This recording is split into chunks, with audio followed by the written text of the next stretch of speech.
Welcome back to Beyond the Uniform. I'm Justin Asiri, and my goal is to help members of the military community thrive in their post-service career and life. Today's episode number 405, Taking a Company Public During a Pandemic, with Bruce Cleveland at C3AI. We looked in August of last year. We looked around at the planning meeting that we're about to go into in a couple of weeks again. And we said, we think there's actually an opportunity here to take this company public. And a lot of companies were going public. And we said, if other companies do this and the IPO window shuts down and we don't get through that window, that could present serious issues, cash issues, et cetera. So we all looked around at each other and said, well, we got to go for it. And so literally within 3 months, we went from being a private company to being a public company. As an entrepreneur focused on marketing, it was an extreme honor to interview today's guest, Bruce Cleveland. Bruce is an absolute Silicon Valley legend, having worked in operational roles at companies including Oracle, Apple, and Siebel Systems. In addition to that, he has worked in venture capital for 15 years, where he has personally generated over $1 billion in returns. This includes his work at InterWest Partners, one of the most respected VCs in the world, but also as the founder of Wildcat Venture Partners, where he worked for 5 years. He is now the chief marketing officer of a company called C3AI. He just took that company public. It was founded by Tom Siebel of Siebel Systems, who has now created 3 different billion-dollar ventures. We talk about marketing, the CMO role, artificial intelligence, venture capital, and more. As always, at beyondtheuniform.org, you'll find show notes with links to everything we discuss, as well as a lot of books and great resources that Bruce recommended, and I'm certainly going to check out.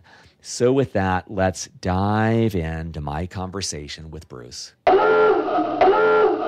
Joining me today in Redwood City, California, my guest is Bruce Cleveland. Bruce, welcome to Beyond the Uniform. Hey, great to be here, Justin. So here is a very brief bio on Bruce, and I'm extremely excited to connect with him. You'll find out why, but Bruce is the CMO, the Chief Marketing Officer at C3AI, a leading enterprise AI software provider for accelerating digital transformation. With nearly 700 employees listed on LinkedIn, C3AI raised over $228 million before going public in December of 2020. Bruce started out at West Point with the class of 1980, left early to pursue a career in technology, including time at Oracle, Apple, Siebel Systems, 9 years as a general partner at investment firm InterWest Partners, and more. And, one of the reasons I'm excited, in addition to caring a lot about marketing, and we haven't had a lot of marketers on the show, I'm excited to hear about Bruce's experience going public. Very few people get to do that. And the laundry list of companies I listed off as an 8-year resident of San Francisco, that's the who's who of incredible companies to work at. And to have so many of those listed in one bio is pretty exceptional. So Bruce, maybe to set the stage, let's start with where you're at now. How would you describe what C3AI does as a company?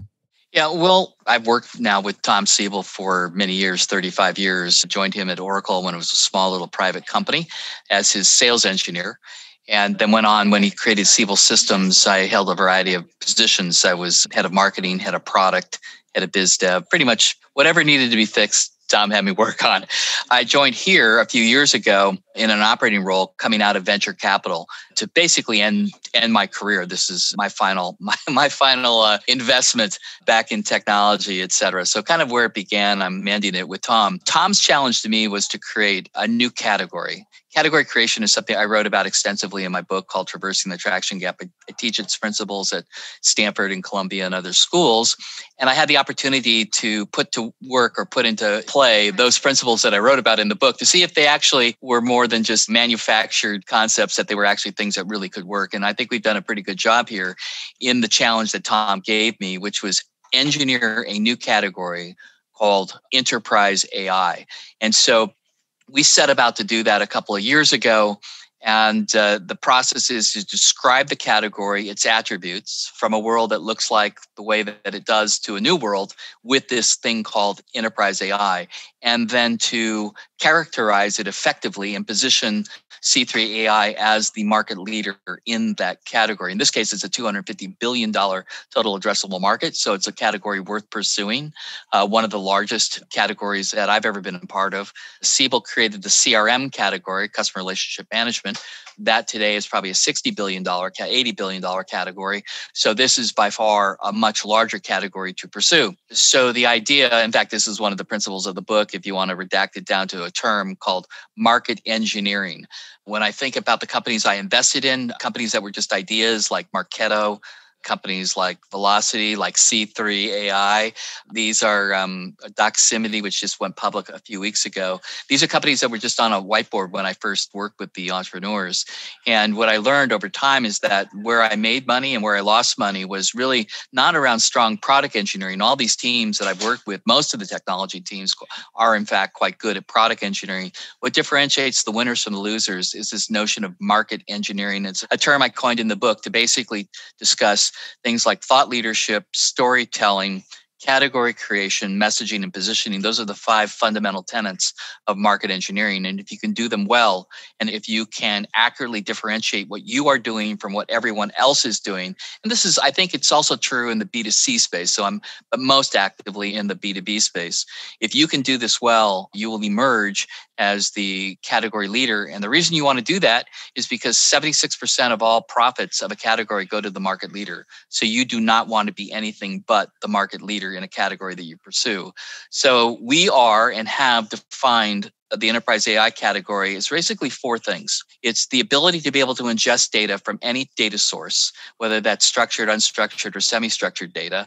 So that could be exogenous data from the enterprise, things like weather data, things like commodity data, things like social media data, et cetera, and being able to combine that with enterprise data, structured data from any type of systems, ERP, order management, CRM, et cetera. And you have to be able to ingest all of that data through connections. You then have to be able to store and unify that data. We call it into a unified federated data image. Everybody out there might have heard of things like data lakes. That's kind of what this is. Maybe a little bit simplified. I'm sure our engineers will hate me for saying that. So that's the second piece, is be able to store it all into one single area, because if you can't do that, then you can't build machine learning models. So that's the third piece, which is you have to be able to have the tooling to build the models, to tune the models, and then you still haven't realized any economic value from that experiment. You have to be able to activate those models through applications. So if you can't do all 4 of those things, you do not have an enterprise AI platform, and you are not a complete enterprise AI company. You may have pieces of that. So Snowflake would offer a piece of that, or Data Robot would offer a piece of that. And by the way, they're partners. We work with them. Our customers all use those technologies. But what we've tried to do is define what enterprise AI is through those 4 elements, and then propagating those attributes through white papers, advertising, other content, et cetera, to define and own the category. So that's what we're doing here. And that's what we do at C3 AI to help companies build predictive applications that allow them to solve what we say are previously unsolvable problems, like for inventory supply chain optimization, healthcare, readiness in the Department of Defense, so that keeping the aircraft in the sky, whether it's helicopters or whether it's C5 or F-35s or whatever, it's a preponderance across all different industries and organizations of next generation applications that historically have been retrospective in how they, we did this thing called business intelligence, where we store and capture transactions. Then we run an extract, transform, and load process. And then we have reporting. That's business intelligence. And that's all backward looking. What we're trying to do is to do forward looking. So predict when the part will fail, predict when there's going to be a problem in the supply chain, predict when somebody's going to have a healthcare issue. So these are all really, really hard things to do. And so that's why we had 55,000 people apply to work here over the last year, maybe a little bit more now. And we only hired a couple of hundred people. That's how hard it is to get into working here, from the data science and then the engineering organizations. So pretty interesting stuff. And it's fun to solve problems like this that are meaningful for businesses, but perhaps maybe even more meaningful for society. The things that we're doing here, we help with COVID, we help with 3M, we help with Philips get the right masks, the right ventilators built at the right time to the right people in the world. I think being able to do good while making good, it's rare and it's fun to do. It's pretty compelling, the opportunity size as you explain that. And one question that came up for me as you were saying that was thinking back to when Tom started Siebel Systems, you were there early on through the growth there. And then teaming up again, I understand that you started as an investor and then joined full-time internally. You both have a world of experience from when you first met.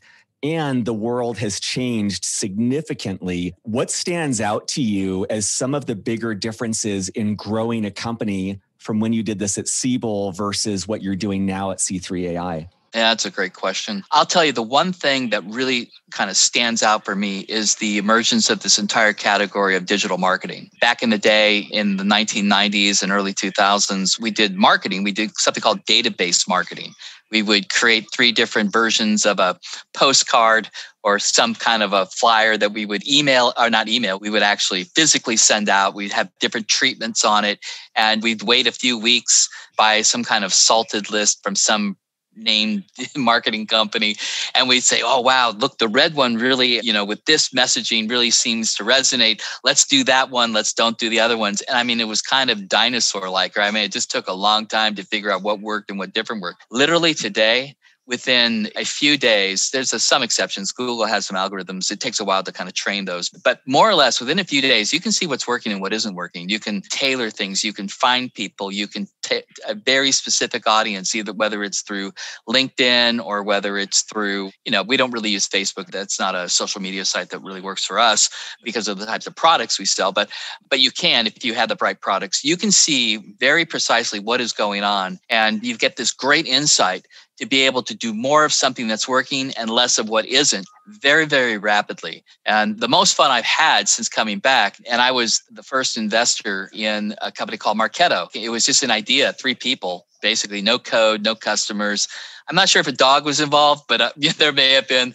But it was one of those iconic classic things and what we want to do is transform the role of marketing from what I affectionately call party planning into something that was revenue generating. And I think that Phil Fernandez, John Miller, and Dave Morandi, the founders of Marketo, basically transformed the role of marketing by making it a very analytic, data-driven source. And then that begat, 7,000 other companies. I'm literally 7,000 new companies that have emerged since Marketo to solve various problems around marketing issues that are all data-driven and data-based. So for me, that was the biggest thing. It's been the most interesting thing.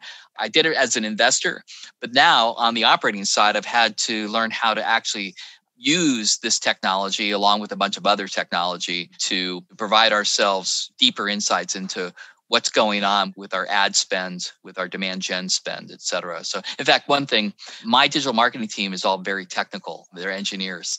Traditionally, a lot of people put these business people into the digital marketing function. I wanted to code a brand new product using our technology to provide predictive analytics for marketing across intent data, across behavioral data, to be able to isolate and identify people who we think would be great targets for us. And so I needed an engineering team that could bolt together and integrate these things on top of our technology stack. So a little different point of view for me on the digital marketing. Digital marketing is the number one thing that stuck out, and the velocity of that and the insight it gives us really, really tremendous. The postcard to today is a pretty powerful example of how much things have changed and how quickly things operate now. You are the first chief marketing officer I've had on the show. I'd love for you to explain to listeners, I imagine there's so much variability in your day. What does your day-to-day life look like? What sort of problems are you solving? How do you deploy your time? Just if you can paint that picture of what this role encompasses within a company like C3AI.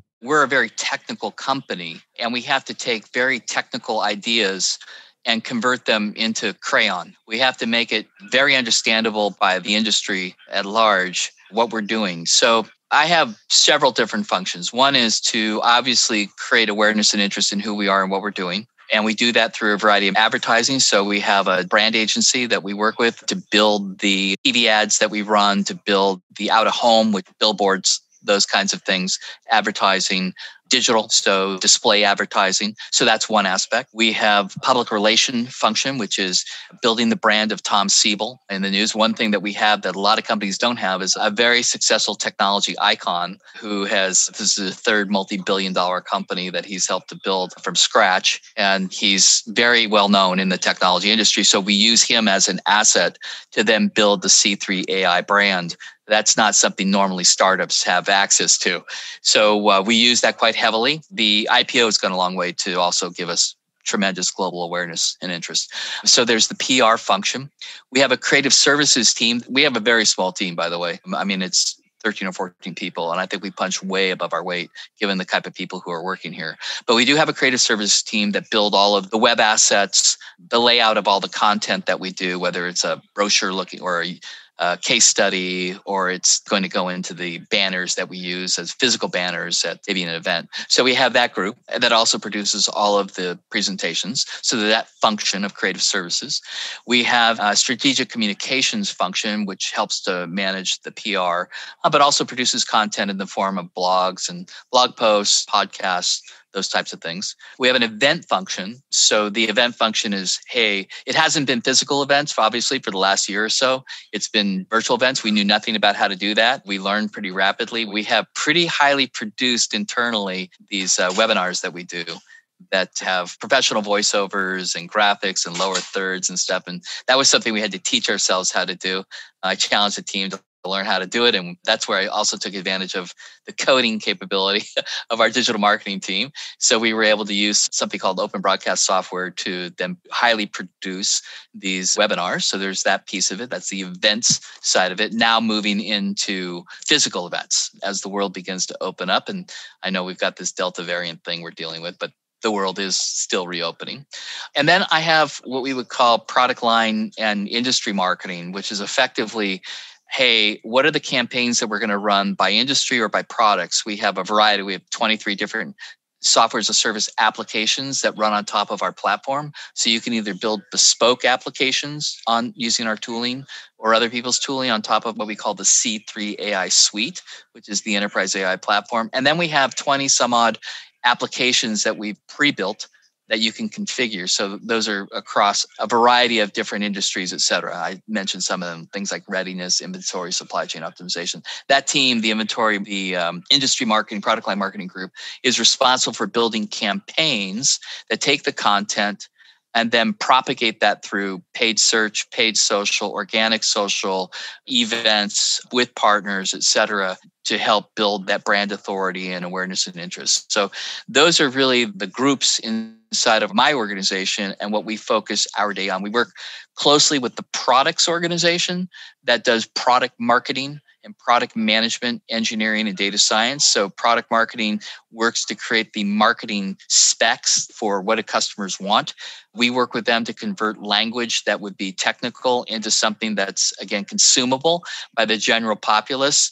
And so it's kind of a, pretty much a joint partnership between us. But that's kind of the bifurcated line between what product marketing does and what we do, or my group does here, that we call corporate marketing. I have other questions there, but we'll come back if we have time because I want to cover some of the bigger topics first. And I really appreciate the detail there. I think that will be something listeners can rewind and listen to again. What was your experience like? And I realize how recent this was and that this was in the midst still of a pandemic. What was your experience like being in the C-suite, taking a company public? Well, we thought that everything was just going to shut down. I mean, when this happened, there was so March of 2020, basically we hunkered down, right? We cut all advertising. We cut all spend on that because we just said, look, businesses are shut down. We don't need to be spending on those things at this point. We need to get an assessment of where we are and what we're going to do. And then we began to realize that we quickly moved from physical selling into virtual selling, and it was working. We had, fortunately, the last week of February, we held our user conference, our annual user conference in San Francisco, literally the day after they shut San Francisco down. This is in the middle of the RSA conference, a bunch of other things. So we thought, oh my God, the world's coming to an end. We need to kind of take pause. No idea that an IPO was, no discussion of that. And then we began to emerge out of that and realize that, well, a lot of those conversations that we had, and you have to remember our average contract value here is like around 5 million. The TCV, it can be tens, multi-tens of millions. So we're a different animal than your high velocity SaaS model. So all those conversations that we had at our annual conference in February began to evolve into closed deals and revenue. And we looked at that and we said, wow, we're actually doing pretty well. And we converted over to video, what we're doing here, right? We're engaging through video conferencing, and it's been effective. And because everything in the world was forced to go that way, all CEOs, and we sell primarily to the CXO suite, CXOs were available and they were willing to get engaged. And a lot of them felt like this was an opportunity to actually get started with these digital transformation projects that involved AI and ML. So we looked in August of last year, we looked around at the planning meeting that we're about to go into in a couple of weeks again.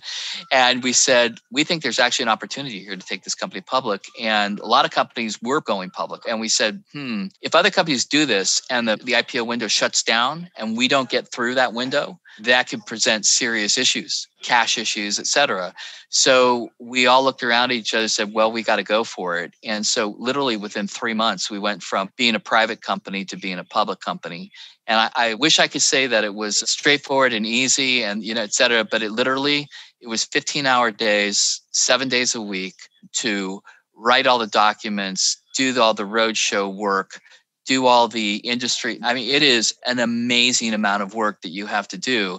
And quite frankly, as a company, we're still pretty small as an organization to take this thing public. And it put an enormous amount of workload on Tom, the entire executive team, to make it through that December 9th IPO.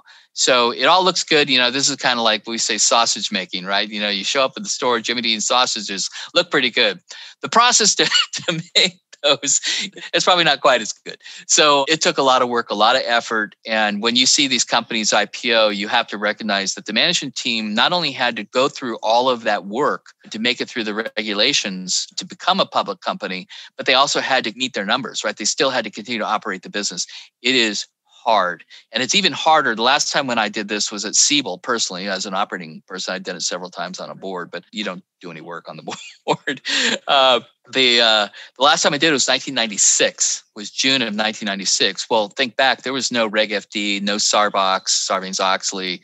All those emerged. Those are rules and regulations and things that emerged due to poorly behaved companies. And so consequently, the work that you have to do to get your company ready and into an IPO, a lot more. The document that we produced for the S1 was like this. When at Siebel, it was like that, very little. So hard. Hats off to everybody, all the executives and companies that go through that process. It's very difficult. I believe about 2 years ago is when you left 9-year career in venture capital, which, when I was at Stanford, most of my classmates, I think, whether they admitted it or not, aspired to venture capitalism. It just seemed like the best of all possible jobs. So you left this and you said this is kind of your last role. What was it that drew you in from 9 years in venture capital and saying, I'm going to go back into an operational role again, and this will likely be my last position for my career? Well, another great question. So actually it's 15 years because after InterWest, which I spent almost 10 in, I spent 5 at a firm that I joined and helped build called Wildcat Venture Partners. That's right. My apologies. No. So what led me to this decision? Actually, I have in addition to living in the Bay Area, I have a home in Bend, Oregon. And I had in venture because I had it's more like a real estate brokerage, right? You've got the office, but for the most part, you're kind of your own individual. And it's the sum of the individual partners that drive the returns for the funds. And so I had the opportunity and the ability to live part-time up in Bend. I was in the process kind of looking at a beautiful Cascade Range, et cetera, thinking, I've had a pretty good go at the venture thing. I don't know what the total numbers are. With Doximity going public a few weeks ago, it generated a sizable return for InterWest. So pretty good returns. And I'll just suffice it at that. So pretty good go at venture. And I said, is this really how you want to end your career? Sitting on the sidelines of one of the most interesting technology transitions to have occurred in my 40 years of doing this. And I thought, if I'm going to re-enter and do something for those last few years, what will I do? I'm in my 60s. So, you have a depletable asset called your career. You can only, just like, I guess, athletes, technology requires a lot of effort. And so what am I going to do? What am I going to do for that while I'm still very healthy, et cetera? And so I thought, well, I think this whole idea, this whole area of artificial intelligence, machine learning is really interesting. Where might I make that investment? And so I called up Tom and I just said, hey, I'm willing. I don't know how long I'll do it for, but I said, if there's a role maybe for me to actively engage and help with C3, and I'm pretty committed to this company because at InterWest, I made an investment when this was just an idea. Then at Wildcat, I made another investment. And also I made a personal investment and now I'm an employee. So I'm that pig in that ham and egg breakfast, the chicken's involved, but the pig's committed. So I'm committed. So I decided that I would spend whatever time, a year, 2 years, whatever it was, to see if I could really help Tom, who's been an instrumental part of my career, to see if I could help here. So that's what really led to it. I started my technology career with Tom as a sales engineer, and I'll end my career with Tom, and however long that lasts, and see if I can make an impact. So that's really what led me to do this. As you look back on how you were as an operator prior to those 15 years in venture capital, and then you look at how you are as an operator. And again, I get that in 15 years, you change as a person, the industry changes, but I'm wondering, what do you believe you took out of venture capital or out of investing that's changed the way you operate? So I really think it was the process of me writing that book, which forced me, because I got tired of listening, so this is my rant around venture. I got tired of the way in which I believe that a lot of venture firms, not everybody and not every partner operates this way, but a lot of venture firms, they won't tell you why they're not investing in you. They'll nod politely, they'll say, thank you very much for meeting with us, and then you'll never hear from them again.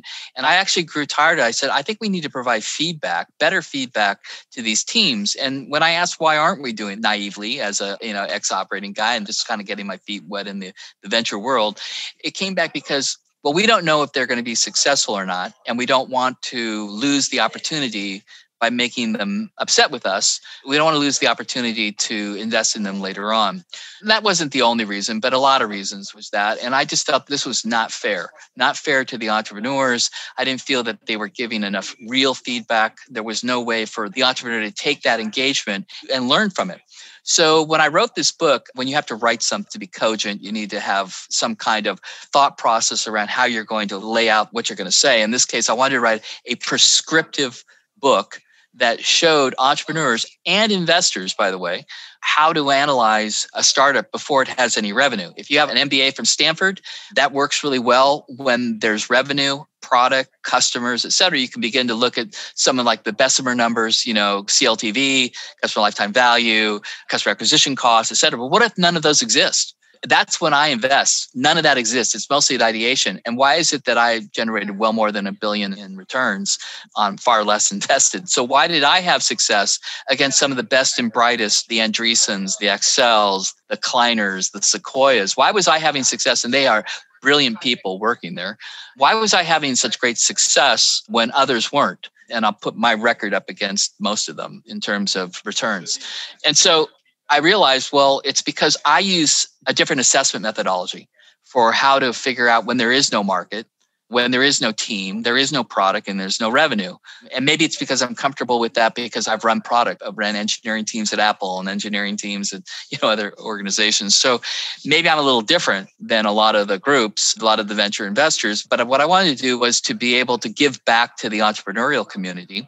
And so I didn't know this before I went into venture, right? I had never done these things. I did a few seed kind of angel things, but I never really had a process. And I really didn't like the way that we being the venture community, treating the entrepreneurs. And so what I learned over the course of 15 years was what I wrote in the book, which was, how do you think about this as an entrepreneur? Where are we in the company maturity life cycle from ideation to go to scale? And built an ontology, a set of terminology that you could use as an entrepreneur to kind of go, we are here and we need to focus on product, revenue, team, and systems.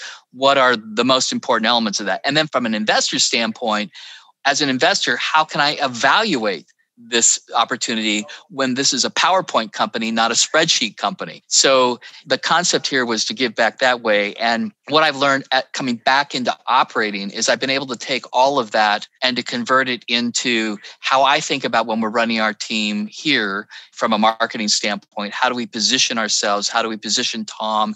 How do we position the organization and engineer this market? So that's what I think I brought back to here, and what I was able to do, something that is dramatically different than what I was doing prior to returning to an operating role. I can only imagine how excruciatingly difficult it was to take 15 years and boil it down to a framework that appeals and is true not just for an operator, but also for the investor from two different perspectives. But it's incredible to hear that that has become part of the playbook for you now at C3AI, and speaks to, I'm guessing it speaks to the quality of content that you created and the amount of yourself that you poured into that it really became this guiding post that you could use moving forward. Yeah, you can take, a lot of people do take, but I think it's important that at some point you need to give back.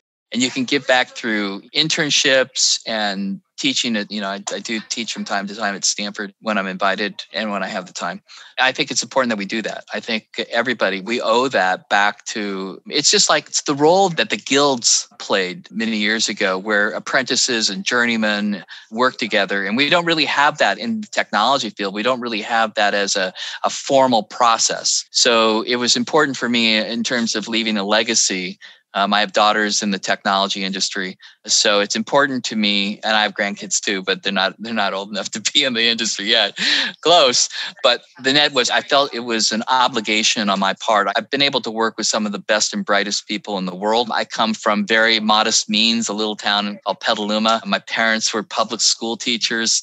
I don't come from these roots, these business roots or technology roots, and I felt it was important to provide what I've learned back to the industry. And I love that generosity. One thing that I wanted to ask about is I feel like oftentimes on the show or when I connect with veterans, we're essentially talking about leaving something to move on to something that's better aligned with them. That could be leaving the military. It could be going on to another job. I'd love to hear about your decision to leave West Point and kind of where that came from. It obviously worked out really well for you, but I'd love to hear just kind of the story behind that. Yeah, so this dramatically traumatized my dad and made my mom very happy.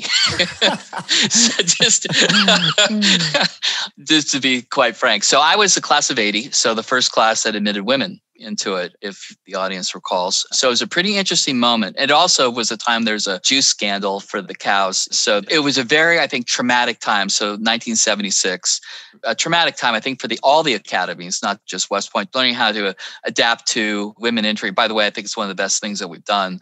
At the time, I think people kind of squinched their eyes up because they said, well, these are combat roles. But I think over time, combat, it's a little different. I just got done reading 2 great books, by the way. So I know this is a tangent, but I think it's important, around cyber wars. One book called So This Is How They Tell Me the World Ends by Nicole Polroth, who I just interviewed for our podcast. Then another book called The Perfect Weapon by David Sanger. Everybody should read these books. It is scary about the nation state war going on and at the cyber level. Nearly every system in the US, every company has been penetrated by Russian, China, North Korea, et cetera. So read it. It's important. So I think now, to me, combat isn't just about how big, tall, strong, et cetera you are. It's about how smart you are. And clearly the women who joined us, the brave women who joined us in that class, went on to have some fantastic careers, were perfectly very smart, very capable, and it's only gotten even better over time. And in addition, I think that women's sports has improved substantially. So the issue around physical capabilities, I think that's been relatively put to rest at this point.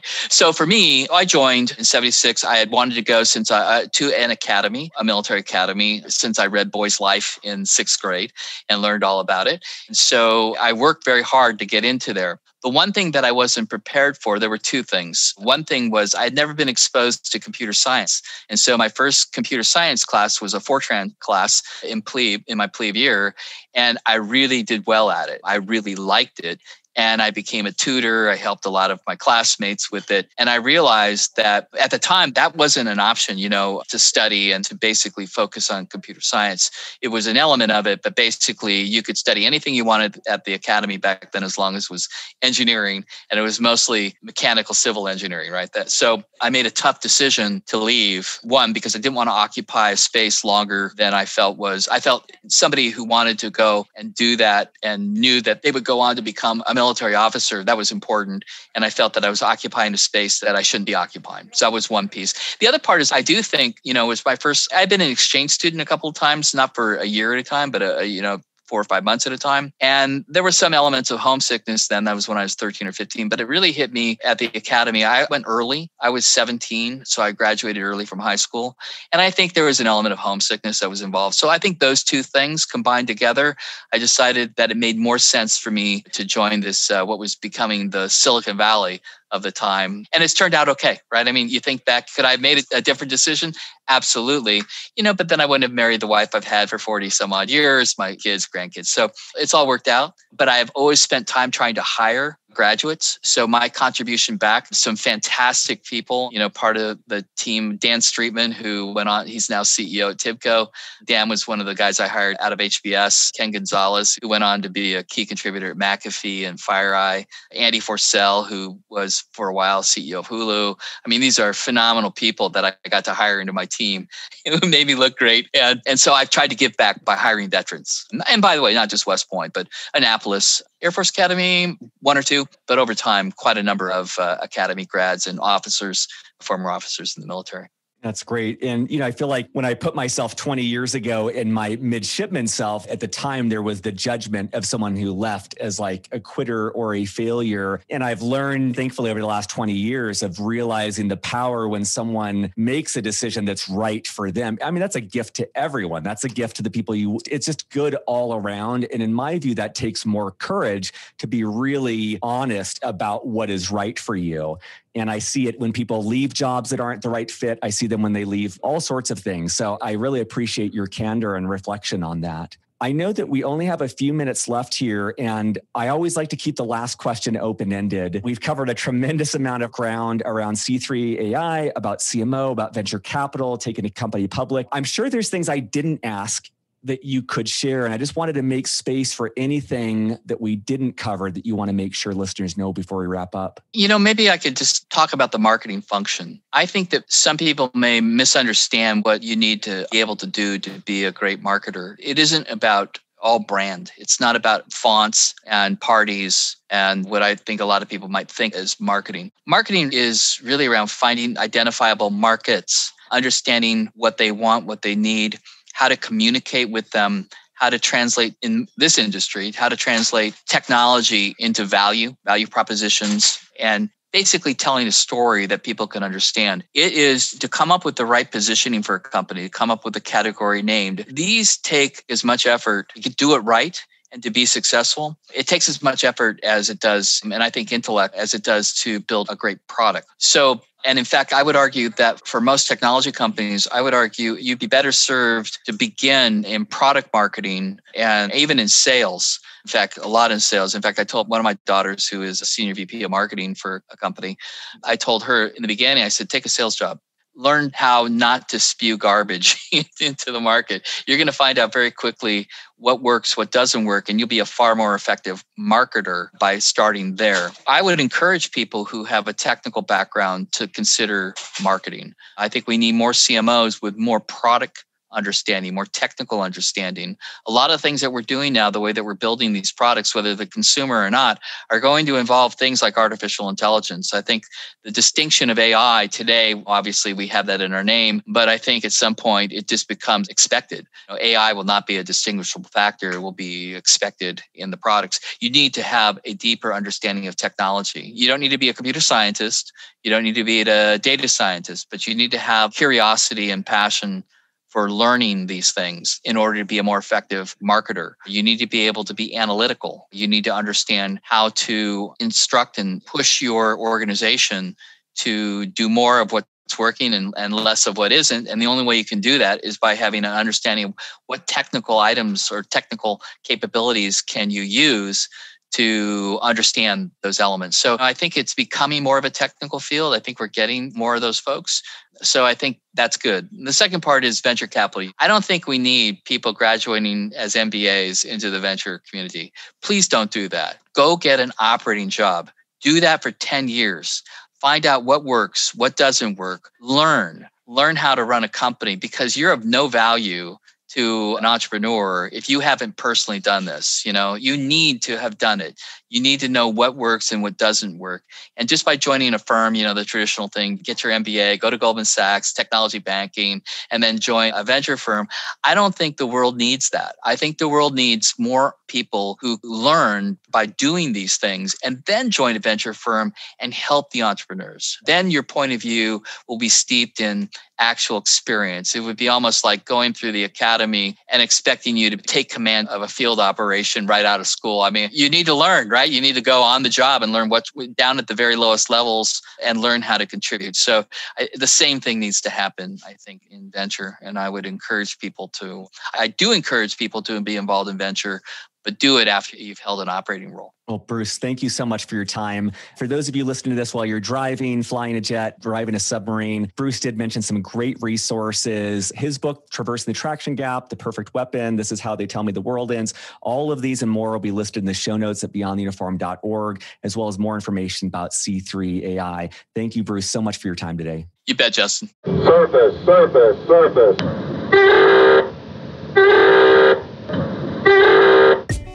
Beyond the Uniform is written and produced by me, Justin Asiri, with the help from our Chief of Staff, Steve Bain, our editor, Lex Brown, and our Head of Social Media, Janelle Hanf. We are an all-volunteer organization and would greatly appreciate your help in any of the following ways. First of all, spread the word. Beyond the Uniform has over 380 podcast episodes and 15 on-demand webinars, all offered for free. Help us spread the word on social media, at military bases, or whatever gets this resource in front of the men and women who need it. Positive reviews on iTunes go a long way towards this as well. Second of all, sponsorship. Beyond the Uniform relies on sponsorship to keep us going. There is so much more we'd like to do, but just don't have nearly the resources to do it. If you know of a company that would advertise in any way with Beyond the Uniform, please send them our way.